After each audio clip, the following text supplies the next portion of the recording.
A full bedroom upgrade, or renovation. So there are a few things that we need to do. The first one, as you notice, we have strong colors that we need to attack with some tinted primer before you start working on it. Obviously, if you want to keep your pictures, portraits, or whatever exactly where they were, don't cover the little holes. Just kind of take all the clips out or nails and paint over and then put them back again, so you know exactly where they were going. You just probably tired of the color, or maybe the color is decaying already. Okay. Few things that we're gonna do, very important. Obviously, take all the furniture out. If you can find these kind of moving pads that are especially for carpet, designed for carpet, I mean, they're just great. You just put this thing on the legs, and two people that are not as strong as others can actually move it easily. The other thing is that take all the plate covers out. Obviously, we're gonna cover the floors. We're gonna cover the fan is the only one that is gonna stay because it's fairly new. But we're gonna take the register out. We're gonna take all that popcorn ceiling out.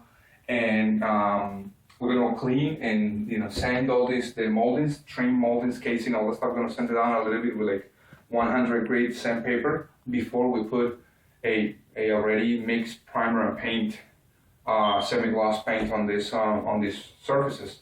So stay with us. Like always, thank you so much for your comments and other videos that I have, and subscribe. If you can. I mean, I'll always like to teach people how to do these things and save tons of money. So you need to hire people like me. Stay with us and I'll show you in a second how we work. Now we are in the process of taking all the texture sealing, the popcorn sealing out, and I'm making an exception in this project. And the reason is that since I'm gonna paint these colors really well and all the stuff, and I need to clean them because they're really dirty, so might as well don't put the plastic around. And since we use a fairly clean method of removing the texture with a particular tool that I'm going to show you in a moment, you're just going to proceed to cover the floor. So I covered it with 2 layers. One layer is some sort of like a plastic and cotton mixture that is really, really good for like moisture prevention, whatever, on the carpet. And then we put this one to just kind of wrap up and clean up easier. But you're going to get a little garden sprayer, a little pump. You're going to pump some air into the steaming water, just pure water, nothing else.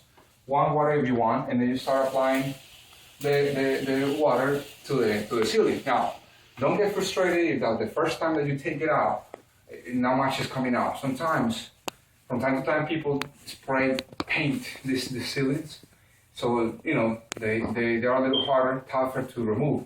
But once you take the first strokes and stuff, and you apply a little more water, it's going to be coming out really easy. So that's how we started the project. Clean up, really well. And obviously, again, in a moment, we're going to put the fans to blow a little bit of dust out. We're going to cover this fan, and that's how we start, okay?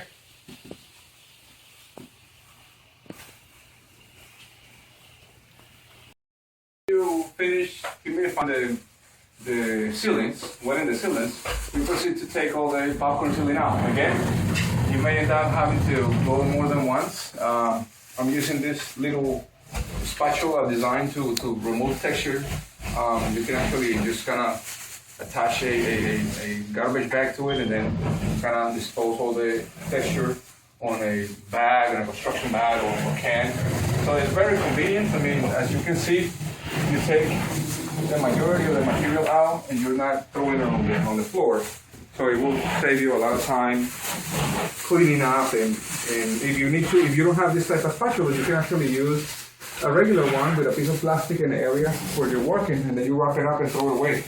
The reason is that you stand on this material and it just gets sticky on your shoes and you start making a mess wherever you're working. If you're planning to do it in more than one room, you will be just walking on a white film of this material. Is annoying to take out, okay?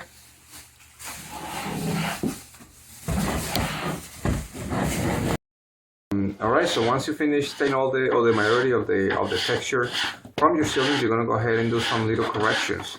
The corrections is that sometimes, if you notice, you see this kind of crummy type of material on the ceiling, and that's just residues of the old material. Make sure that whenever you're taking it out, you don't put too much water because you will be ripping all the paper out.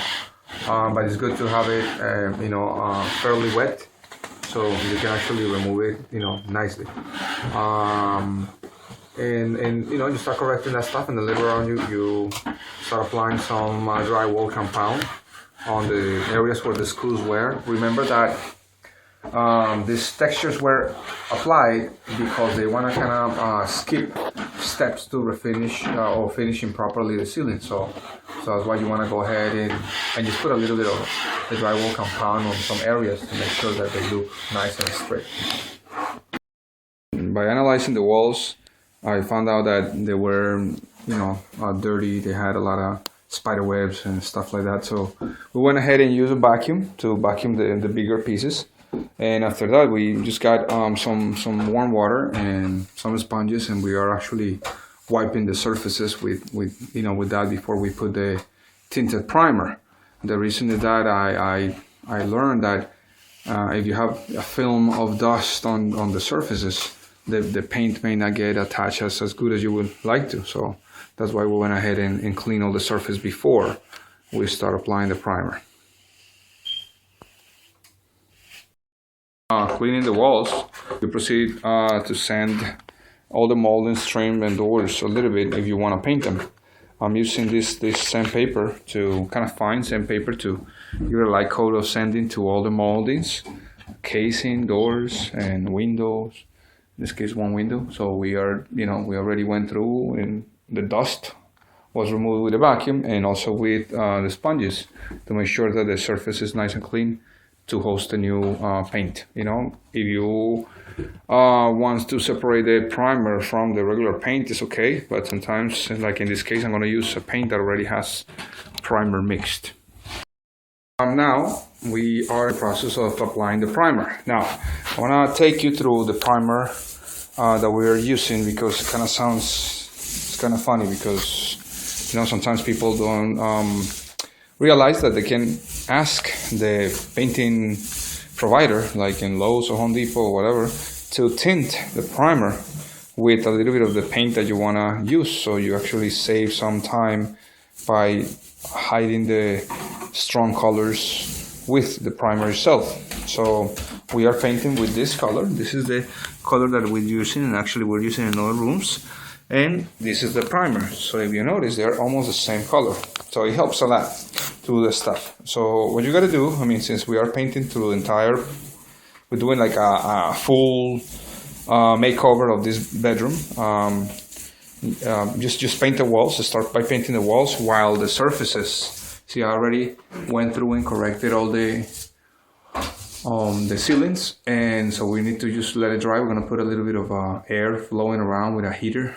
So we'll have these ceilings dry in a moment, and we're gonna sand it down with a sponge, like a wet sanding sponge, so the dust will not interfere with us on the walls.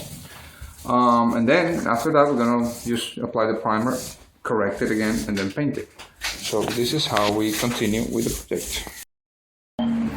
We are in some of the final stages of the project, but while I'm drawing this situation, moving from one stage to another, I wanna give you a few tips that some people, because I don't know, stupidity or arrogance, they don't like to teach people, and I don't know, I mean, we're all gonna die anyway.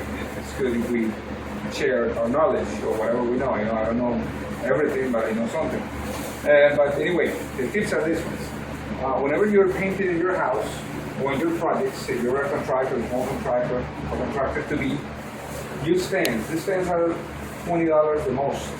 And you know, home improvement stores or whatever, you know, you can find them anywhere, like Walmart or whatever.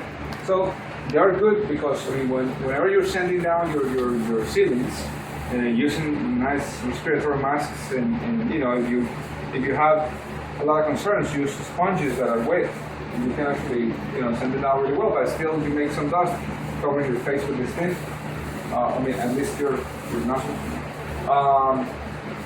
But have a fan blowing air out and air coming in. I have two fans right now helping me dry the ceiling right now. We just finished applying the primer. Use some good primer. You know, there's something like a contractor grade primer, and that's like the cheapest stuff ever, and that's the result that you're gonna get. You know, the cheapest result ever. So use something that is good. That one is like stain, cover, whatever, low odor, whatever. So it's good. It's a little more expensive, you know, for the 5 gallons that we're using in several rooms. So to apply them in hot balance in this case. But use good quality paint. This is good quality paint, you know. There are many kinds, but this has a nice texture, you know, workable, really nice. I mean, you start learning a little bit about, you know, density, viscosity, and all this stuff. And this one turns out to be good price. And keep on drying the stuff with, you know, with the fans. Now we're blowing air to the ceiling, and I'm pretty sure that in, you know, in no time after you finish putting the first coat, you're talking about 30 minutes, 45 minutes, and then your ceiling will be ready for you to apply the last coat. Now, as you can notice that we put the primer over here, you know, tinted, and then the ceiling primer. Now we're going to finish doing a little bit of the trimming with this primer. Then we're going to paint the ceiling and paint the walls with the final coats. And that's how, in one day, in our case, we're 3 people. I'm not Superman, or we're not, you know. I mean, I'm not expecting anyone to say, yes, you can finish this right away or whatever, because I mean, there's no way that you can accomplish everything with all the procedures. You know, you need to have a time lapse in between coats and things like that, but you can do a lot of stuff, you know. Paint the ceilings, paint the walls, paint the windows, and all the stuff that are already painted with nice semi-gloss paint. So, you know, those are the tips, and I'll show you the final product. The final product will be, you know, covering all the wall plates, vacuuming all the carpet really well, cleaning as much as we can, and remove the furniture back inside. I recommend you to use some decent, nice cleaner. That, you know, so as you move your furniture back again, you have the chance to clean up your furniture in the back or whatever, your TVs, or so you put it back again, and then you know now that the room is cleaner than the way you started with. Okay, so I'll show you the final part in a moment. Final part of the project, and that is to make sure that all the surfaces are clean, meaning the carpets and windows and everything is free out of dust. Always put the fan while you're sweeping, cleaning, using the vacuum. Put a fan to blow all the dust away. I mean, there are fine particles that will be in the air if you don't move them around. Now use these little sliding pads if you have carpet. Now you can actually put a little cushion on this thing, and you can slide them through a tile or hardwood floors. So it's really convenient. Don't break your back. This is really cheap. You can buy them on a home improvement store. And that's pretty much it. So I hope you like the video. Please subscribe, share with your friends, and make a lot of comments. I'd like to teach as much as I can. Thank you. Have a good day.